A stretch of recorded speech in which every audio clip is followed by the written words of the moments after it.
What's up, Ragin Nation? How's it going? This is Alex Yu, and you're watching a Ragin Ronin review. I finally got the review that you all have been waiting for, Mortal Kombat. Mortal Kombat, the reboot. Don't call it a remake because it's not a remake. I would call it a reboot because they are rebooting Mortal Kombat and bringing new life, injecting new life into this property and essentially making it into a franchise. Hopefully, they haven't announced it yet, but it's definitely a reboot.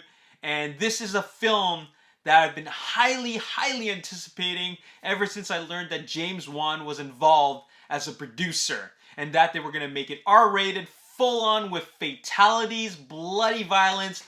I was sold.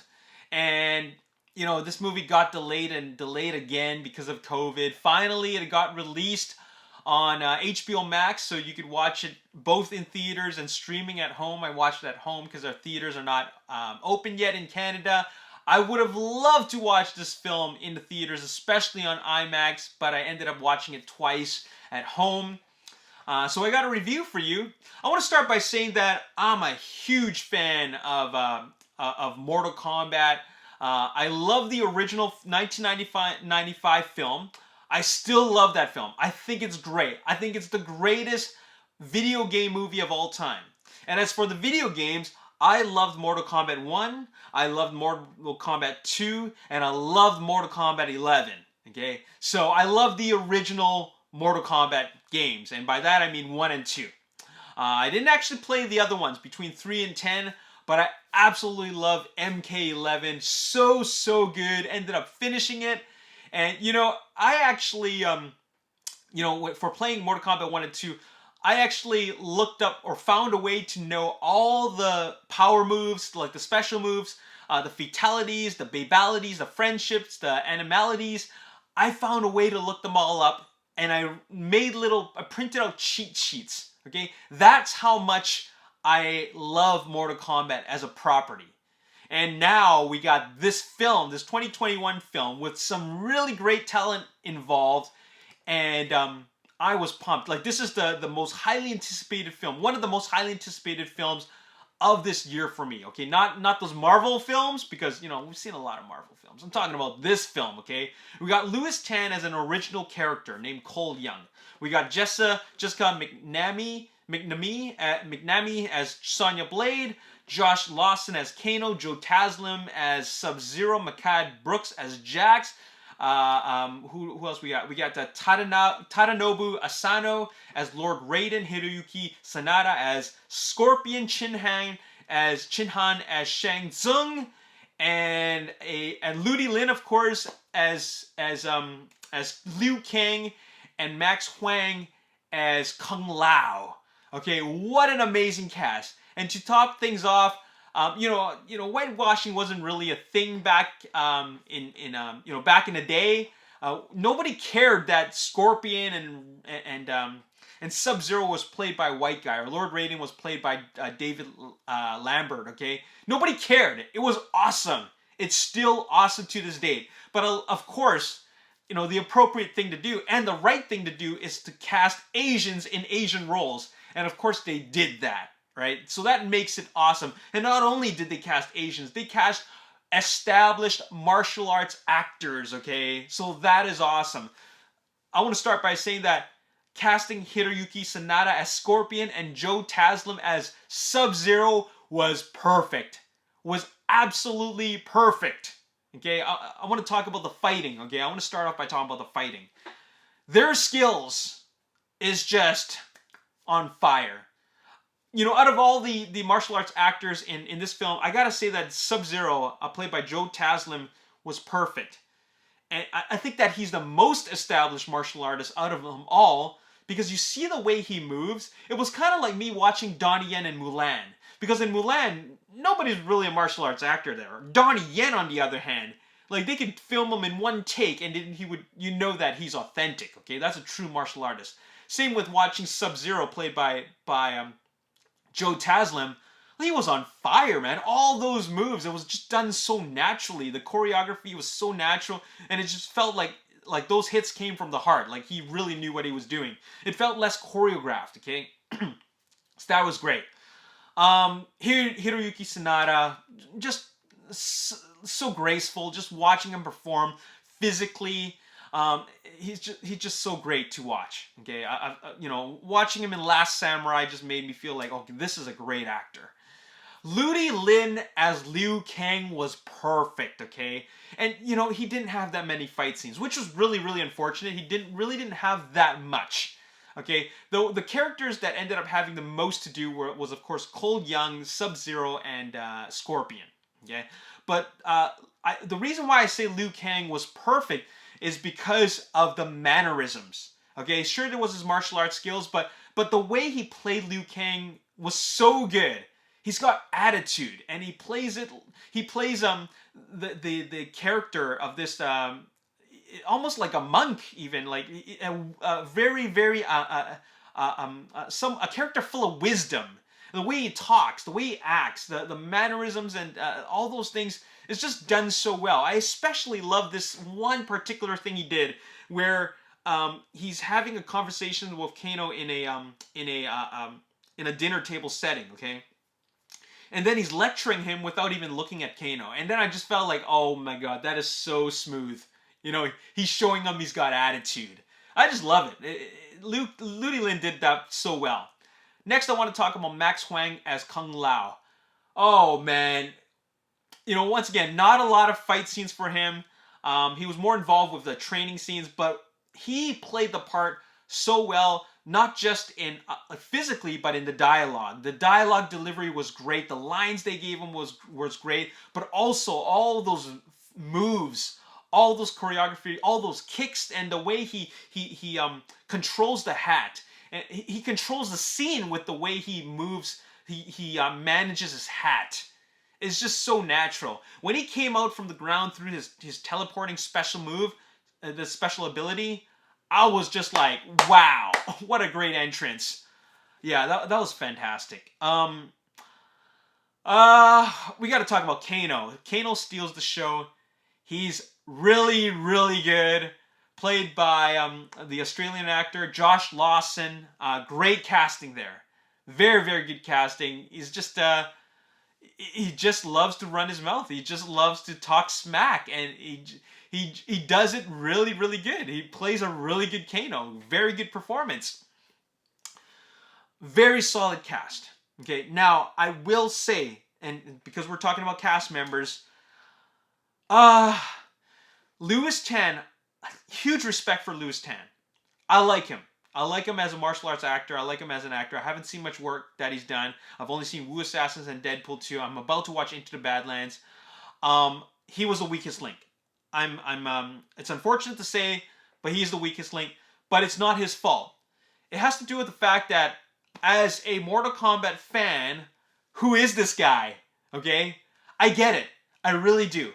I get that they wanted to have a character and have the audience watch the film through the perspective of his character. I get that. They didn't want to remake the first film, which is, tell it through Liu Kang's perspective. I get that, okay? And they didn't want to tell it through the perspective of any other character because, a lot of those characters are more like, they're not really main character material. Like, you don't want to make Kano a main character. And Kung Lao came in later, right? Not in the first film. Right, so Liu Kang was the best bet, and they decided not to go with Johnny Cage. They wanted to save Johnny Cage for a sequel, so it could have gone to Johnny Cage, but they didn't. So they decided to make the Cole Young character played by Lewis Tan. The only reason why I feel he's the weakest link is because I have no reference. Like, he is the weakest link, make no mistake about it. That's my personal opinion, but it's mostly because I didn't know who this guy was. I didn't know who this guy's supposed to be and what he's supposed to act like. I know what Liu Kang's supposed to be like. I know what Kung Lao's supposed to be like. I know what Kano is supposed to be like. Sonya Blade, Jax, right? I just don't know what Lewis Tan was supposed to be like, right? I didn't get much charisma from him, or his chemistry with the other characters is not that great either. The chemistry between Ludi Lin and Max Huang was great. I love the relationship for those characters. Lewis Tan's performance was the weakest link for me, but like I said, it's not his fault. It's just that there was nothing to go by. Ludi Lin had Robin Shu's performance to work off of. He also had the games to work off of, to know what his character's like, his background. Louis Lutan didn't have any of that. Because of that, it made it a bit of a challenge for his character, and I totally respect that. Okay. Okay, let's get down to the real nitty gritty. Okay, this is going to be a pretty epic review because I have a lot to talk about as a fan. Is this film better than the first one? I'm going to be straight up and tell you that it's not better than the first one. The first one, I don't want to go with the cliche saying that, you can never beat the original. The main reason why the first one is the best, and still the best, is because it ends. Like, it has a beginning, middle, and an end. Like a full-on established, a very clear beginning, middle, and an end. Sure, it ended with the way it ended at the end, right? But still, it didn't feel like, okay, we got a lot of work to do. Okay, it didn't feel like that. This film sets it up for a sequel. Like, that's the whole point of it. You realize that once you finish watching the movie. The first one had Mortal Kombat. And what exactly is Mortal Kombat? It's a tournament. That's what Mortal Kombat is. We don't even get a tournament in this movie. And that's why, that's my biggest complaint about this film. It's a good film nonetheless. It just didn't meet my expectations in the sense that we didn't have an actual tournament. We had everything that takes place before the tournament. So that is what a lot of fans are saying. Where the hell's the tournament? We've been waiting for this tournament. They're doing a lot of training. The training scenes were not, the training scenes are a bit lackluster, to be completely honest. But it's not enough to really get me to buy that they're training for a tournament. Because where is that big tournament? And therefore, it feels short. This film feels short because there's no tournament. I feel like that there's a chunk missing from this film, like a good 20 minutes. And that is the final scene to have the characters end up in the tournament. But it never happens. That's in the next film. So it's short. It doesn't have a tournament. This film is really about establishing the characters and the training. Okay, that's what it's all about, and giving a little bit of a story background. That's what this film is. Okay, and a lot of people didn't go in with those expectations. They went in with different expectations, like myself. Okay, now if it feels short, how can it feel short if it's an hour and 50 minutes? The reason why it feels short is because this film is actually action-packed. There's a lot of action in this movie. It's a very fast-paced movie that it doesn't have any exposition whatsoever. I won't say there's no real story, because there is a story, but there's no exposition. There's no time to really have the characters just breathe and give you a moment to talk about themselves, talk about the characters, their backgrounds, or talk about the overall story and any history. There is no time for that. Okay? And then a lot of fans might be thinking, well, what do you expect? Okay, it's a Mortal Kombat film. It's a movie based off a fighting game. But, for what it is, if we're not going to jump into a tournament and work the layers and the levels of going, fighting all the different bosses, if we're not going to even do that, at least give us some background. You know what I'm saying? So they didn't do that. But it is action-packed. Now, how can a film that is action-packed feel like it's inadequate, like it's not enough, unsatisfying, right? Well, this film is about a tournament, and they don't give us that. And the film just gives us a whole bunch of mediocre fight scenes in the middle. They gave us a great opening, an epic opening between Scorpion and Sub-Zero, and give us a great finale at the end. All right, 2 great fight scenes. This film is bookended by by these really great fight scenes, but everything in the middle just feels empty. Sure, there's a lot of fighting, a lot of fatalities. Oh yeah, by the way, great fatalities. A lot of fights, like a lot of mediocre fights in between these bookended epic battles. Okay, but yeah, it's everything in the middle just feels like we're just going through the motions of the fighting. That's all it is, just going through the motions, and I feel like it plays out like a music video. A lot of the fighting just plays out like a music video in the sense like, okay, here's a fight scene here, then we're going to cut to another fight scene. Then we're going to cut to another fight scene, and then we're going to have really short fight scenes. We're not going to have these characters go at it like for like an extended period of time. We're just going to have these characters just look at each other, and then suddenly they're done. So, you know, that's why I feel like these fights feel a little bit empty. And I don't believe that I'm the only one that feels this way. Okay? Now, is this film good? Yes, it is. As a Mortal Kombat film, as a Mortal Kombat fan, it is great. But for general audiences that do not know anything about the Mortal Kombat lore, it won't be a good film for them. For me, it's a really good film. Like for a video game film. And that is because there is so many Easter eggs in this. There are so many references to the game. There is so much being staying true to the source material. They changed the story a bit, okay? Bringing in Cole Young, they do change the story a bit. But I get that. I get the reasons why, and I'm okay with that. I'm not that okay with not having a tournament, but I get it. I get the change for that. But I love all the little Easter eggs they do and all the little visual cues that they call back to the original game. I love that, and there's so many of those little things. Okay, the fatalities, the fact that Liu Kang's sweep kick is actually very effective. Okay, it actually truly is in the game. They bring that. Max Huang as Kung Lao doing all those moves. It's so Kung Lao in the game. Okay, the little callbacks and little like visual callbacks to characters that are not in this movie but still in the game, those are really cool. The mention of characters, also very, very cool. They do bring in Goro. I'm not sure I'm a big fan of how his fight went down. I think that Goro deserved better. I'll be completely honest. Goro deserved better, okay? I do have a complaint about Sonya Blade and Kano. Okay, not a spoiler here. We know that there's a feud between Sonya Blade and Kano. Okay, we know that. As Mortal Kombat fans, we know that. Was that a poorly shot action sequence or what? Why did it have to be all in the dark that I don't even know what's going on? You know what I'm saying? Like, why did that fight scene, this feud between these two characters have to take place in a dark room that you can't even see what's going on? That was a bit of a letdown. That's unfortunate. Come on now. For those that really love this film, like, you gotta agree with me with that, okay? I know this film is very polarizing. There's a lot of people who said it was a really bad film because it didn't meet their expectations, and I get that. There's a lot of like hardcore Mortal Kombat fans that really love this film because of all the fandom that it has in it. I get that side as well.